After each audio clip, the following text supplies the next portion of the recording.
ಓಂ ಶ್ರೀ ಗುರುಭ್ಯೋ ನಮಃ. ಗುರುರ್ಬ್ರಹ್ಮಾ ಗುರುರ್ವಿಷ್ಣುಃ ಗುರುರ್ದೇವೋ ಮಹೇಶ್ವರಃ. ಗುರುಃ ಸಾಕ್ಷಾತ್ ಪರಬ್ರಹ್ಮ ತಸ್ಮೈ ಶ್ರೀ ಗುರವೇ ನಮಃ. ತಸ್ಮೈ ಶ್ರೀ ಗುರವೇ ನಮಃ. ಶ್ರೀ ಭಗವಾನುವಾಚ ಆಪೂರ್ಯಮಾಣಂ ಅಚಲ ಪ್ರತಿಷ್ಠಂ ಸಮುದ್ರಮಾಪಃ ಪ್ರವಿಶಂತಿ ಯದ್ವತ್ ತದ್ವತ್ ಕಾಮಾಯಂ ಪ್ರವಿಶಂತಿ ಸರ್ವೇ ಸ ಶಾಂತಿಮಾಪ್ನೋತಿ ನ ಕಾಮಕಾಮೀ. ಸ ಶಾಂತಿಮಾಪ್ನೋತಿ ನ ಕಾಮಕಾಮೀ.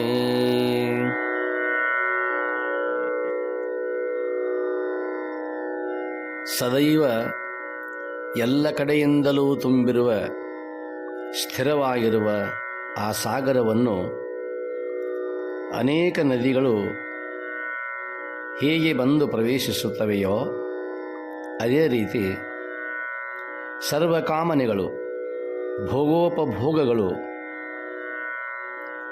ಯಾವನನ್ನು ಪ್ರವೇಶಿಸುವವೋ ಅವನು ಶಾಂತಿಯನ್ನು ಹೊಂದುತ್ತಾನೆ.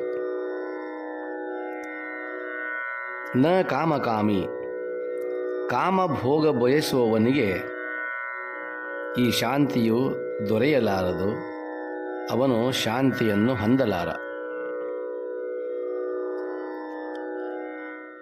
ಸರ್ವರಿಗೂ ಪ್ರಣಾಮಗಳು. ಪುಣ್ಯಾತ್ಮರೇ,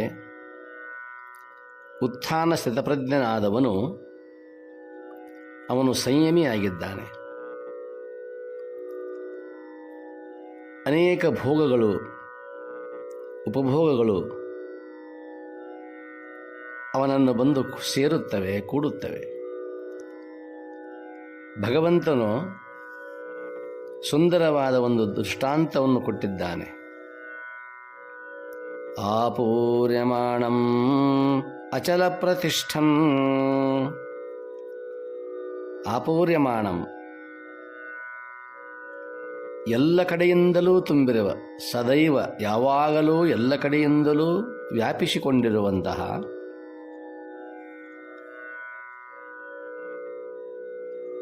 ಆ ಸಾಗರವು ಅಚಲ ಪ್ರತಿಷ್ಠಂ, ಸ್ಥಿರವಾಗಿರುವಂಥದ್ದು. ಅಂತಹ ಅಚಲವಾದ, ಸ್ಥಿರವಾದ, ಸದೈವ ತುಂಬಿಕೊಂಡಿರುವಂತಹ ಆ ಸಾಗರಕ್ಕೆ ಅನೇಕ ನದಿಗಳು ತಾವಾಗಿಯೇ ಬಂದು ಸೇರುತ್ತವೆ. ಆಪೂರ್ಯಮಾಣಂ ಅಚಲ ಪ್ರತಿಷ್ಠಂ. ದಿಗ್ದಿಗಂತಗಳಲ್ಲಿ ವಿಸ್ತರಿಸಿದೆ ಆ ಸಾಗರ. ಅದು ಸದಾಪೂರ್ಣ, ಬರಿದಾಗುತ್ತದೆ ಎಂಬ ಭಾವನೆಯೇ ಇಲ್ಲ, ಅದಕ್ಕೆ ಅವಕಾಶವೂ ಇಲ್ಲ. ಅದರ ಜಲಪಾತಳಿ ಅಚಲವಾಗಿರುವಂತಹದ್ದು. ಲಕ್ಷಾಂತರ ನದಿಗಳು ಸಾವಿರ ಸಾವಿರ ವರ್ಷಗಳಿಂದ ಹರಿದು ಬಂದು ಕೂಡಿದರೂ ಕೂಡ ಸಾಗರದಲ್ಲಿ ರವ ಮಾತ್ರ ಬದಲಾವಣೆ ಇಲ್ಲ, ಎಳ್ಳಷ್ಟೂ ಬದಲಾವಣೆ ಇಲ್ಲ. ನದಿಗಳು ತುಂಬಿ ಬಂದರೆ ಅದಕ್ಕೆ ಹರ್ಷವಿಲ್ಲ, ನದಿಗಳು ಒಣಗಿದರೆ ದುಃಖದಿಂದ ಅದು ಕೃಶವಾಗುವುದೂ ಇಲ್ಲ. ಅಷ್ಟೇ ಏಕೆ, ಆ ನದಿಗಳು ತನ್ನಲ್ಲಿ ಬಂದು ಕೂಡುತ್ತವೆ ಎಂಬ ಭಾನ ಕೂಡ ಅವುಗಳಿಗೆ ಆ ಸಮುದ್ರಕ್ಕೆ ಇಲ್ಲ, ಕಡಲಿಗೆ ಇಲ್ಲ. ಆದ್ದರಿಂದ ಆ ಸಮುದ್ರವು ಹರ್ಷಾಮರ್ಷ ವಿಹೀನ, ಆತ್ಮನಿಷ್ಠ, ಸ್ವಪ್ರತಿಷ್ಠಿತ. ಮುದ್ದುರಾಮ ಹೇಳುತ್ತಾನೆ, ವಿವಿಧ ನದಿ ಜಲ ಹರಿದು ಬೆರೆಯುವುದು ಕಡಲಿನಲ್ಲಿ. ವಿವಿಧ ನದಿ ಜಲ ಹರಿದು ಬೆರೆಯುವುದು ಕಡಲಿನಲ್ಲಿ. ನದಿ ನಾಮ ಅಲ್ಲಿಲ್ಲ, ನೀರೊಂದೇ ಅಲ್ಲಿ. ಯಾವ ನದಿಗಳು, ಉಪನದಿಗಳು, ಅವುಗಳ ನಾಮವೇ ಅಲ್ಲಿಲ್ಲ. ಸಾಗರದಲ್ಲಿ ಆ ಕಡೆಯಲ್ಲಿ ಬೆರೆತು ಹೋಗಿಬಿಟ್ಟಿವೆ. ನೀರೊಂದೇ ಅಲ್ಲಿ. ಜೀವ ಜೀವಗಳು ಒಂದೇ ಹರಿಕರುಣೆ ನೆಲೆಯಲ್ಲಿ, ಜೀವ ಜೀವಗಳು ಒಂದೇ ಹರಿಕರುಣೆ ನೆಲೆಯಲ್ಲಿ, ತ್ವರೆ ನೂರು ಕಡಲೊಂದೇ ಮುದ್ದು ರಾಮ. ಅನೇಕ ಸರೋವರಗಳು, ನೂರಾರು ಸರೋವರಗಳು ಹರಿದು ಬರುವಾಗ, ವ್ಯಷ್ಟಿಯಾಗಿ ಹರಿಯುವಾಗ ಅವುಗಳಿಗೆ ನಾಮ ಉಪನಾಮಗಳಿವೆ. ಆದರೆ ಸಾಗರದ ದಡವನ್ನು ಸೇರಿದಾಗ ಯಾವ ನಾಮಗಳೂ ಇಲ್ಲ, ಯಾವ ರೂಪಗಳೂ ಇಲ್ಲ. ಅಲ್ಲಿ ಕೃಷ್ಣೆ, ಕಾವೇರಿ, ಗಂಗೆ, ಘಟಪ್ರಭಾ, ಮಲಪ್ರಭಾ, ಯಾವ ನದಿಗಳು, ಉಪನದಿಗಳು, ಸರೋವರಗಳಿಗೆ ಅಲ್ಲಿ ಹೆಸರಿಲ್ಲ. ಅಲ್ಲಿ ಒಂದೇ ಒಂದು ಸಮಷ್ಟಿಯಾಗಿರುವಂತಹ ಕಡಲು ಒಂದೇ. ವಿವಿಧ ನದಿ ಜಲ ಹರಿದು ಬೆರೆಯುವುದು ಕಡಲಿನಲ್ಲಿ, ನದಿ ನಾಮ ಅಲ್ಲಿಲ್ಲ, ನೀರೊಂದೇ ಅಲ್ಲಿ. ಜೀವ ಜೀವಗಳು ಒಂದೇ ಹರಿಕರುಣೆ ನೆಲೆಯಲ್ಲಿ. ಎಲ್ಲ ಜೀವರೂ ಕೂಡ ಇಲ್ಲಿ ಜೀವರಾಗಿ ಹುಟ್ಟಿದಾಗ ಒಂದೊಂದು ನಾಮ ಉಪನಾಮಗಳಿವೆ. ಆದರೆ ಆ ಹರಿಕರುಣೆಯ ನೆಲೆಯಲ್ಲಿ, ಬ್ರಹ್ಮನ ಆವಾಸ ಸ್ಥಾನದಲ್ಲಿ, ಭಗವಂತನ ನೆಲೆಯಲ್ಲಿ, ಅಲ್ಲಿ ಯಾವ ಜೀವಿಗಳಿಗೆ ಯಾರಿಗೂ ನಾಮಗಳಿಲ್ಲ. ನಾಮರೂಪ ಕ್ರಿಯಾಕಲಾವಿಹೀನವಾಗಿರುವಂಥ ಸ್ಥಿತಿ ಆ ನೆಲೆಯಲ್ಲಿ ತ್ವರೆ ನೂರು, ಅನೇಕ ನೂರಾರು ತೊರೆಗಳಿವೆ. ಕಡಲು ಒಂದೇ, ಅಲ್ಲಿ ಸಮುದ್ರ ಒಂದೇ. ಆದರೆ ಆ ಸಮುದ್ರಕ್ಕೆ ಯಾವ ಭಾನವೂ ಕೂಡ ಇಲ್ಲ. ನದಿಗಳು ಬಂದು ಸೇರಿದರೂ ಅಷ್ಟೇ, ಸೇರದಿದ್ದರೂ ಅಷ್ಟೇ. ನದಿಗಳು ತುಂಬಿ ತುಂಬಿ ಬಂದರೆ ಹರ್ಷವಿಲ್ಲ, ಒಣಗಿದರೂ ಕೂಡ ಅವುಗಳಿಗೆ ಆ ಸಮುದ್ರಕ್ಕೆ ದುಃಖವೆಂಬುದಾಗಿ ಏನೂ ಇಲ್ಲ. ನಿರಾಭಾರವಾಗಿರತಕ್ಕಂಥದ್ದು. ಒಂದು ಸಲ ಒಂದು ಘಟನೆ ನಡೆಯಿತು. ಚೀನಾ ದೇಶ, ಲಾವೋತ್ಸೆ, ಆ ಚೀನಾ ದೇಶದ ನಿರಾಭಾರಿ ಸಂತ ಒಂದು ದಿನ ಮರದ ಕೆಳಗೆ ಆನಂದವಾಗಿ ಕೂತಿದ್ದಾನೆ. ಸಂತೋಷದಿಂದ ತನ್ನ ಆತ್ಮದ ನೆಲೆಯಲ್ಲಿ ಆತ್ಮಾನಂದದಲ್ಲಿ ಕುಳಿತಿದ್ದಾನೆ. ಒಬ್ಬ ವ್ಯಕ್ತಿ ಅವರ ಬಳಿ ಬಂದು ಕೇಳಿದ, ತಾವು ದೊಡ್ಡ ಸಂತರು ಗುರುಗಳೇ, ದೇಶದ ತುಂಬ ತಮ್ಮ ಕೀರ್ತಿ, ತಮ್ಮ ಹೆಸರು ಕೇಳಿದರೆ ರಾಜ ಮಹಾರಾಜರು ತಲೆಬಾಗುತ್ತಾರೆ. ಆದರೆ ನನಗೆ ಒಂದು ಸಮಸ್ಯೆ ಕಾಡುತ್ತಿದೆ ನಿಮ್ಮ ಜೀವನವನ್ನು ಕುರಿತಾಗಿ. ಏನೆಂದರೆ, ವಾಸಿಸಲು ತಮಗೆ ಒಂದು ಒಳ್ಳೆಯ ಮನೆಯೇ ಇಲ್ಲವಲ್ಲ. ಆಗ ಲಾವೋತ್ಸೆ ಹೇಳುತ್ತಾರೆ, ಹೌದು, ನನಗೆ ಮನೆಯೇ ಇಲ್ಲ. ಅದನ್ನು ತಿಳಿಸಿದ್ದಕ್ಕೆ ನಿನಗೆ ಧನ್ಯವಾದಗಳು. ಆದರೆ ನಿನ್ನಲ್ಲಿ ಒಂದು ವಿನಂತಿ, ದಯವಿಟ್ಟು ನೀನು ಇಲ್ಲಿಂದ ಬೇಗ ಹೋಗು ಎಂದು ಹೇಳುತ್ತಾರೆ ಲಾವೋತ್ಸೆ. ಆ ವ್ಯಕ್ತಿ ಕೇಳುತ್ತಾನೆ, ಯಾಕೆ ಸಂತರೆ, ಹಾಗೆ ಮಾತನಾಡಿದ್ದಕ್ಕೆ ನಿಮಗೆ ಕೋಪವೇ ಅಥವಾ ನನ್ನ ತಪ್ಪೆ ಎಂದು ಸಂತರನ್ನು ಕೇಳಿದಾಗ ಹೇಳುತ್ತಾರೆ, ಅಪ್ಪ, ಏಕೆಂದರೆ ನಿನಗೆ ಏಕೆ ಹೋಗುತ್ತೇನೆಂದರೆ ನನ್ನ ಕೊರತೆಗಳನ್ನು ಕೇಳುವ ಇಚ್ಛೆ ನನಗೆ ಇಲ್ಲ. ಇದು ಸಂತರ ನುಡಿ. ಅವರಿಗೆ ಬೇಕು ಬೇಡೆಂಬ ಭಾವಗಳೇ ಇಲ್ಲ. ನನ್ನ ಕುಂದು ಕೊರತೆಗಳನ್ನು ಎತ್ತಿ ತೋರಿಸಲು ಅದನ್ನು ಕೇಳುವ ಸಮಯ ನನಗಿಲ್ಲ. ನಾನು ಆತ್ಮಾನಂದದಲ್ಲಿದ್ದೇನೆ. ಅನಿಕೇತಃ ಸ್ಥಿರಮತಿ, ಅವನಿಗೆ ಮನೆ ಇಲ್ಲ, ಅನಿಕೇತನಾಥ, ಸ್ಥಿರಮತಿ, ಒಂದೇ ಬುದ್ಧಿಯುಳ್ಳವ. ಅವನ ಸ್ವಭಾವ ಸಮುದ್ರದಂತಿದೆ, ಲಾವೋತ್ಸೆಯ ಸ್ವಭಾವ ಸಾಗರ. ಮನೆ ಇದ್ದರೂ ಅಷ್ಟೇ, ಇಲ್ಲದಿದ್ದರೂ ಅಷ್ಟೇ. ಹೊಟ್ಟೆಗೆ ಹಿಟ್ಟು ಇದ್ದರೂ ಅಷ್ಟೇ, ಇಲ್ಲದಿದ್ದರೂ ಅಷ್ಟೇ. ಅವರಿಗೆ ಆತ್ಮಾನಂದವೇ ಎಲ್ಲವೂ ಸರ್ವಸ್ವವಾಗಿರುವಾಗ ನಿಸ್ತರಂಗಾಂಬುಧಿಯಾಗಿ ಇರತಕ್ಕಂಥ ಸ್ವಭಾವ ಮಹಾತ್ಮರದಾಗಿರುತ್ತದೆ. ಅಂಥ ಉತ್ಥಾನ ಸ್ಥಿತಪ್ರಜ್ಞನ ಸ್ಥಿತಿ ಲಾವೋತ್ಸೆಯವರದಾಗಿದೆ. ಹೇಗೆಂದರೆ ಅದಕ್ಕೆ ಭಗವಂತನೇ ಉದಾಹರಣೆ ಕೊಡುತ್ತಾನಲ್ಲ, ಸಮುದ್ರ, ಅದಕ್ಕೆ ಯಾವ ಭಾವಗಳೂ ಇಲ್ಲ. ಬೇಕೆಂಬ ಭಾವವಿಲ್ಲ, ಬೇಡವೆಂಬ ಭಾವವಿಲ್ಲ. ಬರಬಹುದು, ಹೋಗಬಹುದು. ಆ ರೀತಿಯಲ್ಲಿ ಸಮುದ್ರ ಯಾವಾಗಲೂ ಇಚ್ಛೆ ಪಡುವುದೆಲ್ಲ ಬಂದು ಸೇರಬೇಕೆಂಬುದಾಗಿ ಇಚ್ಛೆ ಪಟ್ಟದ್ದು ನದಿಗಳು. ನಾವು ನಮ್ಮ ಮೂಲ ಸ್ಥಾನವನ್ನು ತಲುಪಬೇಕೆಂಬುದಾಗಿ ಅವುಗಳು ಸಂಕಲ್ಪಿಸಿ ಹರಿಯುತ್ತವೆ. ಸಾವಿರಾರು ಸಾವಿರಾರು ಮೈಲು ಹರಿದು ಬಂದು ಆ ಸಾಗರವನ್ನು ಸೇರುತ್ತವೆ. ಆವಾಗ ಅದಕ್ಕೆ ಸಂತೋಷವಿಲ್ಲ, ಬರದಿದ್ದರೂ ಕೂಡ ದುಃಖವಿಲ್ಲ.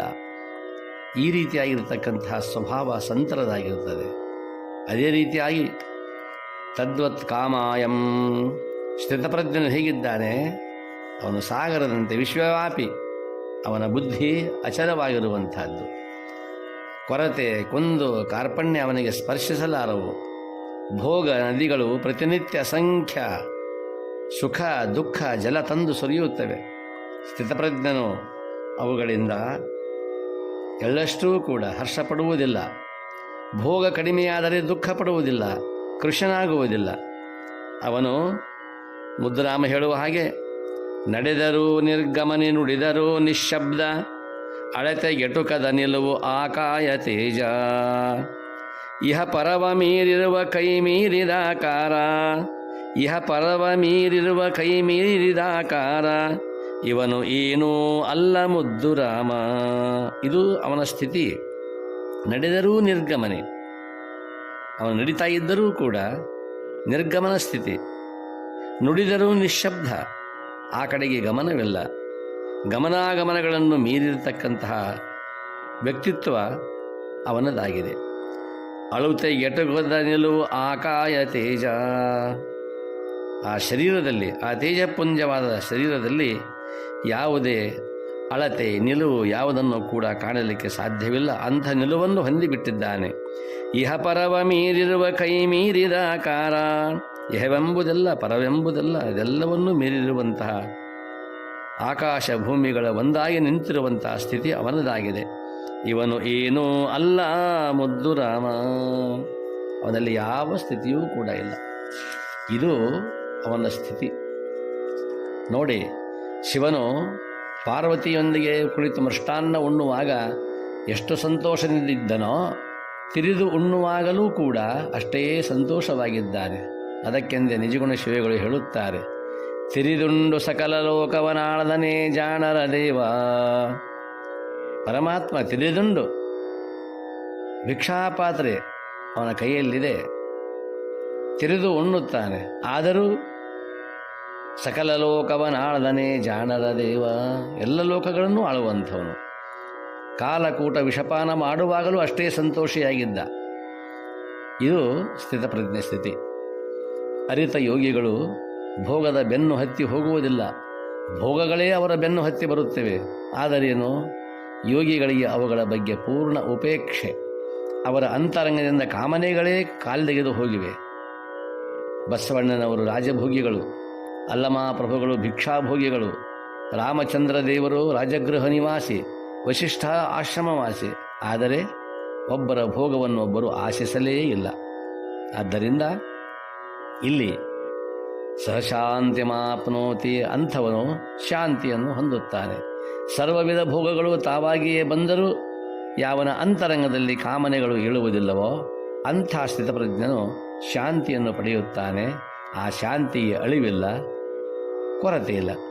ಹಾಗಾದರೆ ಈ ಕಾಮಿಗಳಿಗೆ, ಭೋಗಿಗಳಿಗೆ ಅದು ಸಮನಿಸುವುದಿಲ್ಲ. ಆ ಶಾಂತಿ ಹೊಂದಲು ಸಾಧ್ಯವೇ ಇಲ್ಲ. ಯಾರಿಗೆ? ನ ಕಾಮಕಾಮಿ. ಕಾಮಭೋಗ ಬಯಸುವವರಿಗೆ ಆ ಶಾಂತಿ, ಪ್ರಶಾಂತ ಸ್ಥಿತಿ ಸಮನಿಸಲು ಸಾಧ್ಯವಿಲ್ಲ. ಚಂಚಲ ಪ್ರಜ್ಞರು ಮಾತ್ರ ಕಾಮಕಾಮಿಗಳು. ಭೂಮಿ, ಧನ, ಸ್ತ್ರೀ, ಅಧಿಕಾರ ಮುಂತಾದವುಗಳ ಕಂಡು ಅವುಗಳ ಬೆನ್ನು ಹತ್ತಿ ಓಡುವ ಅಜ್ಞರು. ಸುಶಿಕ್ಷಿತ ಅಶಿಕ್ಷಿತ ಎಂಬ ಭೇದವಿಲ್ಲದೆ ಸಾಮಾನ್ಯವಾಗಿ ಎಲ್ಲರೂ ವಿಷಯಮುಖಿಗಳೇ. ವಿಷಯಗಳಿಗಾಗಿ ಪ್ರಾಣ ತೆಯ್ಯುತ್ತಾರೆ, ಅಳುತ್ತಾರೆ, ನೀತಿ ಜ್ಞಾನಗಳನ್ನು ಬಲಿಕೊಡುತ್ತಾರೆ. ನೋಡಿ,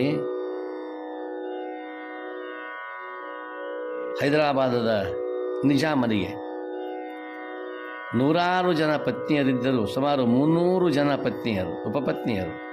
ಇಷ್ಟೆಲ್ಲ ಇದ್ದರೂ ಕೂಡ ಆ ಪುರುಷನಿಗೆ ನೆಮ್ಮದಿ ಇಲ್ಲ. ಅರಮನೆಯಲ್ಲಿ ಬೇಕಾದಷ್ಟು ಅಪಾರವಾದ ಧನವಿದ್ದರೂ, ಸಂಪತ್ತಿದ್ದರೂ ಕೂಡ ತಾನು ಬಡವನೆಂದು ಮರುಗಿದ ಆ ನಿಜಾಮ.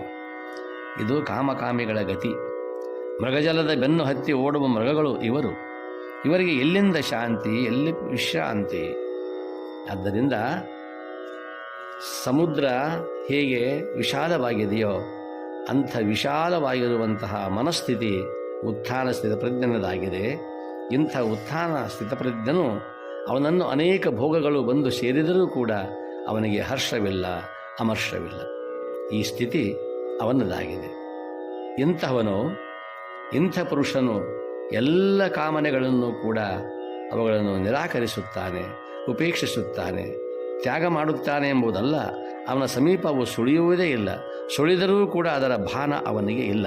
ಏಕೆಂದರೆ ಪ್ರಾರಬ್ಧವಶದಿಂದ ಕೆಲವು ಕರ್ಮಾದಿಗಳನ್ನು ಅನುಭವಿಸುತ್ತಾನೆ ಅಷ್ಟೇ ವಿನಃ ಅವನಿಗೆ ಸಂಚಿತವಾಗಲಿ ಮುಂದಿನ ಆಗಾಮಿ ಕರ್ಮಗಳಾಗಲಿ ಯಾವಳೂ ಕೂಡ ಅವನಿಗೆ ತಟ್ಟುವುದಿಲ್ಲ. ಅಂಥ ಸ್ಥಿತಿ ಅವನದಾಗಿದೆ. ಅಂತಹ ಸ್ಥಿತಿಯನ್ನು ಹೊಂದಿರತಕ್ಕಂಥವನು ಅವನ ಸ್ಥಿತಿ, ಮುಂದಿನ ಸ್ಥಿತಿ ಏನು ಎಂಬುದಾಗಿ ಕೊನೆಯ ಮಂತ್ರದಲ್ಲಿ 71ನೇ ಶ್ಲೋಕದಲ್ಲಿ ಹೇಳುತ್ತಾರೆ.